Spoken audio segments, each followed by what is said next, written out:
Oke, kita lanjut ya. Untuk yang pertemuan ke-10 di copy ya, yang siap. Nah, ini tentang modul aset tetap. Kalian bisa lihat cek nanti di ini ya, di slide yang 9 ya, modul aset tetap. Nanti kalian bisa cek satu-satu. Dan kita mulai ya dari nomor 1. Pernyataan berikut yang tidak tepat terkait modul aset adalah, nah ini hati-hati teman-teman,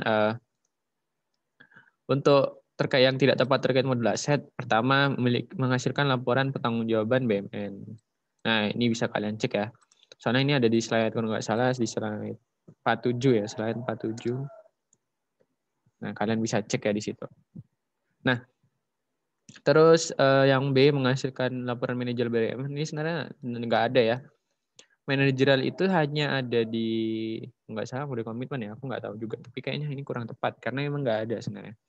Oke, nomor yang C berhubungan langsung dengan modul komitmen terkait perolehan BMN. Nah ini jelas ya, karena sebelumnya udah kita bahas di UTS itu modul komitmen itu akan selalu berhubungan dengan modul aset tetap. Nah, ini benar ya. Sumber data berasal dari Siman. Nah Siman ini kok nggak salah itu ada di ini ya, terkait ini. Nah ini ya, terkait di slide ke-24 ya. Ini di sini Siman itu ada di JJKN. Nah, itu modul tetap aset tetap di sini ya. Jadi itu juga benar pernyataannya. Jadi yang benar adalah yang B karena ini tidak tepat ya, tidak ada laporan manajer BUMN, ini salah. Oke, kita lanjut. Nomor selanjutnya. Oke, ya. Nah, kita lanjut ya. Oke, nomor 2, biaya depresiasi atas penggunaan aset tetap akan dilaporkan oleh unit pengguna barang pada, nah, depresiasi ya, kita back to the AKPEM kemarin, ini jelas ya, pasti LO. Nah, kalau pengen jelasnya kalian bisa lihat cek di slide 16. Nah, itu jangan sebagai ingat-ingat ya, juga termasuk yang ada di neraca, di LPE dan LRA. Nah, kalian bisa lihat nanti ya. Oke, lanjut nomor 3. Nomor 3, sistematika berikut yang lebih tepat tentang kodifikasi BUMN adalah, nah, itu kalian bisa cek di slide 15 ya, slide 15. Nah, di slide 15 itu yang awalnya yang urutan pertama adalah pasti golongan. Yang pasti A juga salah. Habis itu bidang. Nah, di sini udah pasti salah. Bidang baru kelompok dan subkelompok. Berarti jawaban yang benar adalah yang D ya. Kalian bisa cek di sini ya, slide 15. Oke, kita lanjut. Berkaitan dengan transaksi aset tetap berikut ini yang tidak disajikan dalam LPE. Nah, tidak disajikan ya, tidak disajikan pada LPE. Nah, teman-teman hati-hati. Kalau di sini LPE itu nah, terkait LPE itu yang berpengaruh itu pertama pasti koreksi ya, koreksi dan selisih revaluasi. Ini masuk di 19. Mungkin kalian bingung nih, kok revaluasi masuk di LPE. Nah, itu kalian bisa lihat ya, bisa di slide yang 19. Slide 19 ya. Kalian bisa cek di modul aset tetap nih. Di sini ya, di slide 19. Kalian bisa cek.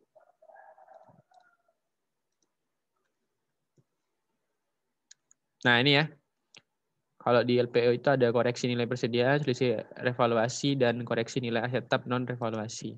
Yang itu termasuk di LPO. Maka yang tidak termasuk LPO itu adalah perolehan aset tetap dari hibah masyarakat. Nah ini masuk di neraca ya, bukan di LPO. Lanjut, berikut ini yang ada kaitannya peran dari approver terkait modul aset tetap kecuali. Nah kecuali. Approver itu dia bertanggung jawab untuk membentuk jurnal, persetujuan pastinya approval ya dari namanya, terus tutup periode. Nah, yang tidak adalah yang A. Nah, bagaimana tuh pembuktiannya? Kalian bisa lihat di slide ke-30. Nah, kalian bisa cek di situ ya. Di slide 30, nah itu jelas ada approver, ada validator, dan operator. Nah, kalian silahkan cek di situ aja. Nah, lanjut nomor 6. Konsep rekam validasi dan persetujuan. Nah, ini tadi ya yang berhubungan sama approver, operator, dan validator. Nah, kalian cek nanti. Ini juga sama ya, slide ke-30 juga. Nah, ini juga slide 30. Nah, di sini ya untuk yang apa? Kita lihat ya. Setelah rekam dapat data dapat diubah dan dihapus. Ini benar ya? Ini tepat ya pernyataannya. Cuman hanya direkam saja kita boleh diubah dan dihapus. Persetujuan datanya tidak dapat diubah dan dihapus. Ini benar juga. Nah, yang C dan D. Nah, validasi tadi aku seperti yang sudah statement sebelumnya, hanya direkam kita bisa diubah dan dihapus. Berarti jawaban yang salah adalah yang C ya. Karena di validasi juga data tidak dapat diubah dan dihapus. Maka jawabannya adalah C. Ini kalian bisa cek di slide 30 ya. Oke, kita lanjut. Data sumber yang dihasilkan modul komitmen yang sebagai input data modul aset tetap adalah, ya ini gampang lah. Kalian udah pasti melihatnya itu pasti BAST ya. Nah, kalau pengen jelas, kalian juga bisa lihat di slide ke-26. Ya, kalian bisa cek di slide 26. Itu silahkan aja. Pasti BAST dong ya. Oke, kita lanjut nomor 8 dan 9. Nah, untuk nomor 8, pernyataan berikut yang kurang tepat. Nah, kurang tepat tentang periode buku transaksi pada modul aset tetap adalah, nah kita cek satu-satu. Tutup buku dilakukan sebelum penutupan modul besar dan pelaporan. Nah, ini kurang tepat ya. Kurang tepat karena harusnya ini adalah akuntansi ya. Ini harusnya akuntansi. Nah, ini harusnya akuntansi. Ya. Jadi ini jawaban yang benar adalah yang A, karena ini kan kecuali ya, jadi A. Tapi kita lihat dulu yang lain. Tutup buku transaksi BUMN merupakan proses tutup buku saat periode transaksi BUMN telah dinyatakan berakhir. Oh jelas, itulah namanya tutup buku kan, berarti ini benar. Saat modul buku besar dan pelaporan tutup buku permanen, modul aset tetap otomatis melakukan tutup buku pada periode yang berkenaan. Ya jelas, karena apa ya, tutup buku modul aset tetap itu tidak boleh mendahului buku besar dan pelaporan, tapi dia harus apa? Harus bersamaan gitu. Ya. Nah, terus kalian juga yang D tadi ya udah jadi statement aku sebelumnya, jadi ini juga benar ya.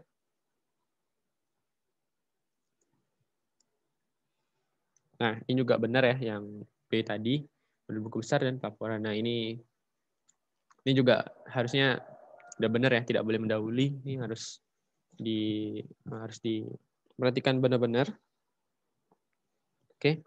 Jadi jawaban yang salah adalah yang A ya. Nah, kalian juga bisa cek di ranselku di halaman ranselku siap ya, ranselku siap ya, itu rangkuman tahun sebelumnya, itu halaman ke 46 ya. Dan slide di PPT itu slide ke 92 ya, 92. Ya, 92. Nah, kalian bisa lihat di situ ya.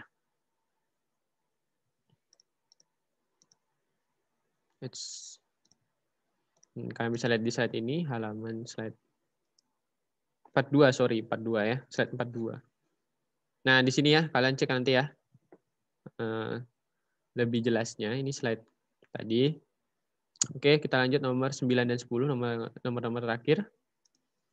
Nah, yang merupakan ruang lingkup modul aset tetap, ya, kecuali. Nah, kecuali. Jadi, ini kita lihat dulu bagaimana jawaban yang benar. Nah, pertama pasti pembelian aset tetap, jelas. KDP itu juga termasuk ruang lingkup. Ya. BUMN sejarah itu juga termasuk ruang lingkup. Yang salah adalah yang C. Ini adalah terkait, bukan terkait aset tetap, tapi ini apa ya, pendapatan nggak salah ya. Kalau estimasi cadangan batubara itu mungkin bukan migas ya, jadi itu kayaknya bukan di aset tetap ya. Nah, untuk jelasnya kalian mungkin bisa cek di slide ke-34 ya, di itu slide 34. 31 sorry. Ya 31. Kalian silahkan cek aja di sini. Nanti ya pasti ada jawab biar lebih jelas ya.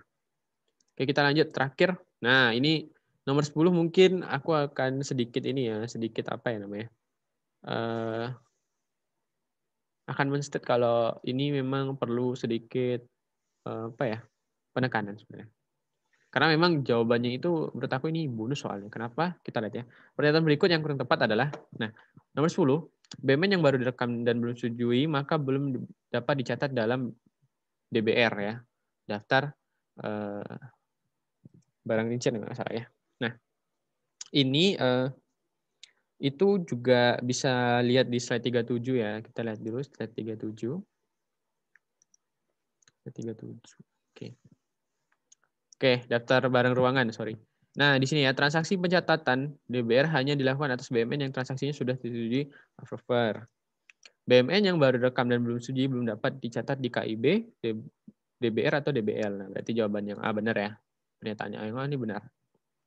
Nomor 2, BMN dapat dilakukan penghapusan meskipun belum diusulkan penghapusan BMN. Nah, ini ada di slide ke 41 ya. Di sini Nah, penghapusan BMN ini nih. BMN yang dapat dilakukan penghapusan adalah BMN yang telah diusulkan penghapusan oleh dan setelah disetujui approver. Nah, sebenarnya kalau kurang tepat ini juga kurang tepat ya. Karena kan harusnya udah diusulkan gitu. Ya, udah diusulkan oleh approver, tapi ya kalau jawaban di sini ya memang B, apa C ya. Nah, tapi jawaban C juga benar gitu. Nah, kita lihat ya. Jadi ini ya, harus diusulkan dulu. Jadi boleh dihapusin. Jadi B benar. Kita lihat di slide ke-23. Di ini ya, di integrasi. Ini kan dibilang kalau yang C adalah modul bendahara tidak menyajikan dokumen sumber untuk pencatatan transaksi di modul aset tetap. Nah, memang benar sekali. Kenapa? Karena kita lihat di sini. Kita lihat di sini. Modul bendahara ya. Nah, modul bendahara itu kita lihat di sini modul bendahara itu hanya berhubungan ke GLP, terus ke pembayaran sama modul anggaran. Tapi mereka tidak ada sangkut paut sedikit apa ya, tidak menyediakan dokumen untuk aset tetap karena di sini aset tetap. Nah, dokumen yang disiapkan ke aset tetap tidak ada. Kita lihat di sini. Alurnya ke GLP pun juga hanya GLP yang memberi itu informasi closing dan period. Ya. Nah, jadi memang kalau jurnal itu hanya dari ini ya, dari akuntansi kalau nggak salah tuh, komitmen dan juga GLP ya. Nah, jadi jawaban yang dari apa? Dari pembahasan kopi ini juga yang B benar gitu ya. Karena menurut aku juga C juga benar gitu. Karena memang bendahara tidak dokumen sumber. Nah, tapi tergantung kalian. Nah, yang D kita lihat transaksi pencatatan KIB tidak memerlukan validasi. Kita kembali lagi ke slide yang sebelumnya ya. Tadi, sorry. Ini ya. Pencatatan KIB tidak memerlukan validasi dari validator maupun persetujuan dari approver. Nah, ini pencatatan ya. Tapi kalau penghapusan, ya mungkin karena di sini apa ya? Karena mungkin ini benar ya, D. Kalau saran aku mungkin C juga benar, B juga benar. Tapi nanti kalian konsultasi ke dosen kalian. Tapi kalau di copy memang C juga benar. Mungkin B, entah apa peraturannya yang lagi baru, aku juga nggak tahu. Tapi karena aku ngeliat di slide-nya begitu ya, tadi di slide ke-41, ya kalian bisa cek lagi lah ya. Tuh, tentang modul aset tetap. Oke, mungkin sekian itu aja ya untuk yang siap TM10 aset tetap. Semoga bermanfaat. Nanti kita akan lanjut mungkin ke pertemuan selanjutnya. Terima kasih atas perhatiannya. Assalamualaikum warahmatullahi wabarakatuh. Sampai jumpa dan terima kasih.